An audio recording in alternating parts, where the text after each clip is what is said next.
गांधीनगरात तरुणाचा धारदार शस्त्राने खून, उचगाव. गांधीनगर येथे रात्री उशिरा विठ्ठल सुभाष शिंदे वय 24 मूळ गाव परभणी सध्या कोयना वसाहत राहणारा या तरुणाचा तलवार आणि कोत्याने वार करून निर्घृण खून करण्यात आला असून सुमारे 5 ते 6 संशयित मारकरी येथील इंदिरानगर झोपडपट्टीतील असल्याचे समजते. रात्री उशिरा घडलेल्या या घटनेत परिसरात खळबळ उडाली असून याबाबत मिळालेली माहिती अशी: विठ्ठल हा आपल्या आई वडील बहीण आणि भावासोबत येथे भाड्याच्या घरात राहत होता.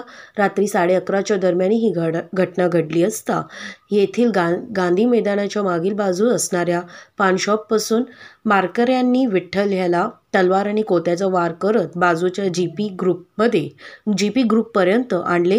त्या ठिकाणी त्याला मारून टाकून मारकरी पळून गेले. मारकऱ्यांनी विठ्ठलाच्या हातावर तसेच चेहऱ्यावर तलवार आणि कोत्याने वार केले असता विठ्ठल आणि मारकरी ह्या गांजेकेस व्यसनी असल्याचे समजते. विठ्ठल हा येथील एका दुकानात नोकरी करत होता. खुनाचे नेमके कारण समजू शकले नाही. दरम्यान घटनास्थळी अतिरिक्त पोलीस अधीक्षक जयश्री देसाई, पोलीस उपअधीक्षक सुजितकुमार क्षीरसागर, स्थानिक गुन्हा अन्वेषणचे पोलीस निरीक्षक रवींद्र कमळकर यांनी भेट दिली असता अधिक तपास सहाय्यक पोलीस निरीक्षक डॉ. सागर वाघ करत आहेत. अशाच आणखी बातम्या जाणण्यासाठी सिंधुस्टार चॅनल लाईक करा. धन्यवाद.